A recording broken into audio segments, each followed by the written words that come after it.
Hey, what's up? This is Kaylee ASMR, and welcome back, or welcome to my channel if you are new here. In tonight's video, I'm going to be trying soft-spoken ASMR. I feel like I'm literally screaming right now because I've only ever done whispered videos.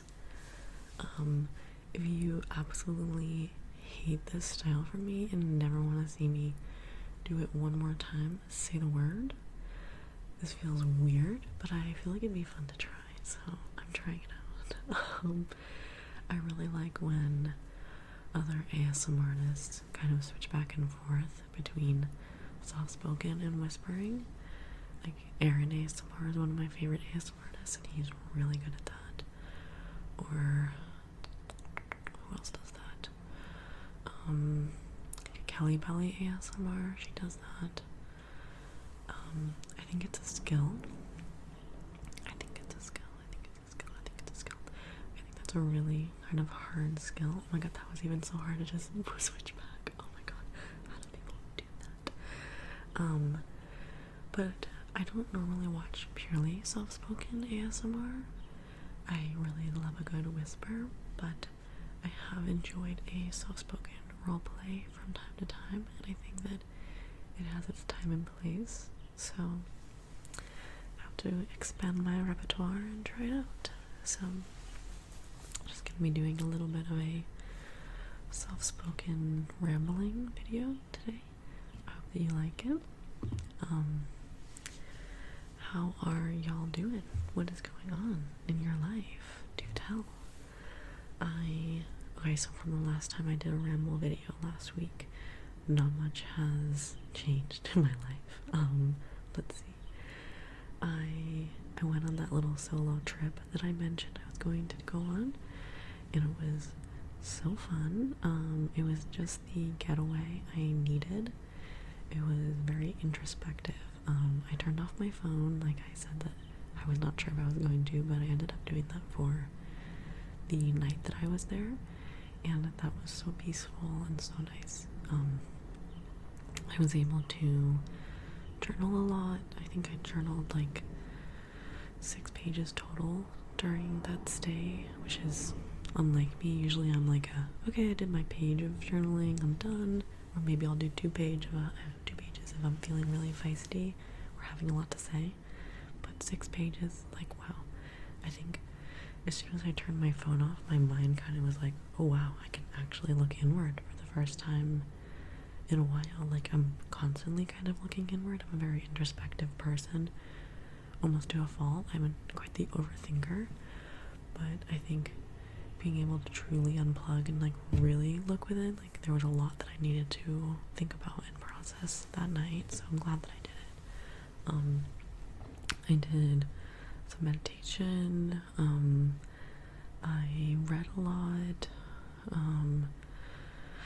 and I just enjoyed the scenery. I mean, the little cabin was right on the water of this inlet near me, and or not really near me, but I had to drive like an hour and a half to get there, but just beautiful scenery.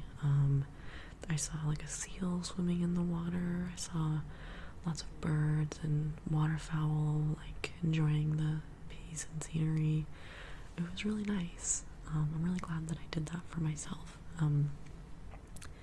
I had never stayed at an Airbnb alone before, so that felt like kind of a win for me to say that I can do that. Like, that's not something I need someone else to do with me. I also went out to dinner for the first time alone on that trip because I was alone, I had to get food, gotta go out to dinner. It was a little scary, and I was thinking like, oh god, these people are all around me are gonna be thinking like, why is this girl alone? Like, what the hell? Like, doesn't she have anyone to come with? And I don't know, like, no one cares. Like, I think I noticed a few people kind of like look at me and like kind of like take me in, like not just do like a quick side glance, but kind of like yeah, that girl's alone. But then they just kind of moved on. Like, I'm sure that a lot of people thought it was cool and like respected my bravery to do that, because like whenever I see someone alone at a restaurant, I'm like, damn, I wish I could do that. So I'm assuming that other people think the same, because it is kind of badass, honestly. Like I was able to just enjoy my food, not have to worry about conversation, like I could just eat at my pace. Cause you know when like you're having a meal with somebody and like you're having a really good conversation, so like you look down and you like have barely touched your food because you're just vibing so well. Didn't have to worry about that. I could just eat away. And I got some delicious fish and chips. Since I stopped being vegan, that was my first time having fish and chips in like 10 years, and it was just as good as I remember. It was so tasty. And the tartar sauce was so good, and like the coleslaw, like these little things I wasn't able to eat before, like had to have the vegan version, which is fine, but it's like not as creamy and decadent as the dairy-based or egg-based versions of these things. So, and literally nothing can compare to a piece of fried fish. Like there is no vegan replacement for that. So I really enjoyed the fish and chips. And my I was able to like listen to a podcast for a little bit, just like put in my headphones. I wasn't planning on doing that, but there was a baby crying at a nearby table, and like really the sob fest was on. Like the cries were kind of consistent, like it was not just like a quick thing. So I was like, okay, good thing I have my headphones with me, like why don't I just listen to something. And it was really nice to just listen to a podcast while I ate. I've been listening to Bingetopia, the podcast. It's really funny. These two girls who just talk about like current events and like culture, like pop culture. They're really funny and they vibe really well. They have good chemistry. And I feel like I have a really similar sense of humor to them. They're very like chronically online vibes. Like definitely like a lot of their humor comes from like TikTok, which I relate to. Actually, I'm proud of myself. I haven't been on TikTok since January when I deleted the app. I was so addicted and was, I don't know, like just too reliant on it for entertainment. So I'm really proud of myself that I deleted it. I have been off TikTok and Instagram since January, and those were the only socials that I used because I haven't used Twitter since, I don't know, like 2018. So I've been off that for a bit, and it seems like it all kind of it went into the toilet like with Elon Musk buying it, so I do not miss it and will not go back. I deleted my Facebook a while back just when like all the privacy stuff was coming out. It just kind of freaked me out, so I deleted my whole account on that, so I haven't used that in a while. So yeah, I was just using Instagram and TikTok for a bit, and I just found myself a bit too reliant on them in my kind of in-between moment between like finishing something up or waiting in line or like waiting to pick up a friend or, you know, laying in bed at night. Like I was really gravitating towards those apps, and I'd like to gravitate more towards things that like actually give me value in my life, like a book, a podcast, like even a YouTube video. Like I'm definitely still on YouTube. I think that's probably my only social, if we're gonna count YouTube as a social media, which I think it is because of the social nature of it in the comment section. Like maybe if you're not viewing comments, if you're just watching videos, you could say it's not a social media, but I'm definitely reading the damn comments. I'm commenting, like I'm using it as a social. So I love YouTube. I cannot give up YouTube. So, and I still use Reddit too, but like, yeah, okay, so Reddit and YouTube I'm still on, but I think that quitting Instagram and TikTok was a really good decision for me. But anyway, so in Bingetopia, the girlies definitely have TikTok humor, which even though I haven't been on it in months, I still identify with quite a lot. And I still know a lot of the inside jokes just because I have a lot of friends who are like chronic TikTok users too. So yeah, so they're really funny, and I do recommend Bingetopia. And one of them, Eliza McLam, one of the hosts, she also has music, which is really good. And she's like a small up-and-coming artist, and I just found out recently that she has music, which is really cool. And yeah, cool to listen to her sing and do a podcast. So yeah, it was nice to listen to a podcast while I ate out at dinner, and also my best friend called me and we talked for a bit, and I just was like looking out at the water because the table I got was right on the water. It was just a lovely time. It was kind of funny because like the waitress came over and like asked me if I wanted a drink. I got my drink. I like quit drinking. I think I've talked about this on this channel, but I quit drinking. I haven't drank in like 4 months. Ooh. So I got a little non-alcoholic cocktail that was delicioso. It had like lemonade, soda water, honey, muddled lemon peel, and something else. It was so good, so fresh, and really good with the fish and chips. And I asked if they could make me a non-alcoholic version of the cocktail that was on the menu, because it originally had like gin or vodka in it. She was like, non-alcoholic? Like, people are still so weird about it. Like, I feel like where I live, like in the city, it's really common. Like, there's non-alcoholic drinks everywhere. Like, it's definitely more of a thing to like be sober, or like at least like to have more sober nights, I think, when you live in a big urban area, and just in this day and age, because people are realizing like how addicted to alcohol our society is, and how troubling and problematic it can be for many people. Like, some people can have good balance, mad respect, but I am not one of them, and I am just really glad that I made this choice to stop consuming it. But I find that in more like a rural area like that, it was like, you don't want alcohol? What? Like, yeah. But yeah, so she gave me my drink. It was good.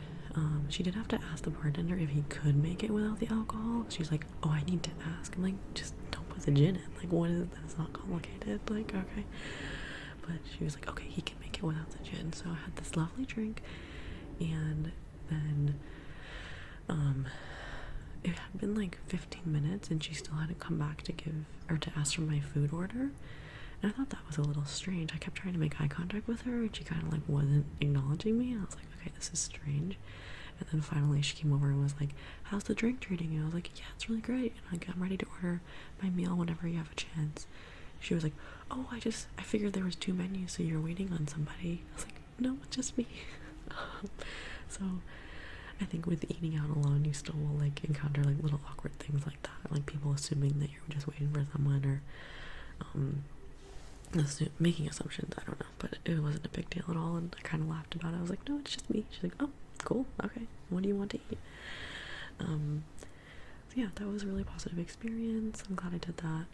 I'd been out for like lunch and breakfast alone before, like only like once or twice. Like, definitely not something I do often. I would love to do it more though. But going out to dinner alone for some reason felt like quite a challenge, because I don't know. For some reason I had a mental block over facing dining alone, but I did it. I'm proud of myself. And I went out to a breakfast diner the next morning solo, and had a delicious diner breakfast, and brought my book that time and was reading A Court of Mist and Fury by Sarah J. Maas. Really getting good where I'm at in the book right now. So yeah, it was nice to be able to read and eat my breakfast and sip my coffee and just do my own thing. So eating out alone, I do recommend. Yeah, so the trip was really good. I'm really glad that I did that trip. And I also had a really lovely hike that I did at a nearby mountain, and had a gorgeous view at the top, so got some good exercise in while I was out in that area, and definitely was feeling a bit sore the next day because it was like 1,000 feet of elevation, and it was 2.2 miles each way, like 2.2 to the top and 2.2 down, so quite a bit of elevation gain on the way up. But I don't know, like when you're actually doing like the really steep parts of a hike, like for me, I'm always like do I even like this? Like, why am I hiking right now? This is literally awful. Like, I'm so out of breath. I keep having to stop to catch my breath. Like, my legs hurt. Like, why am I just walking uphill for hours? Like, this is so stupid. And I start to really get in my head.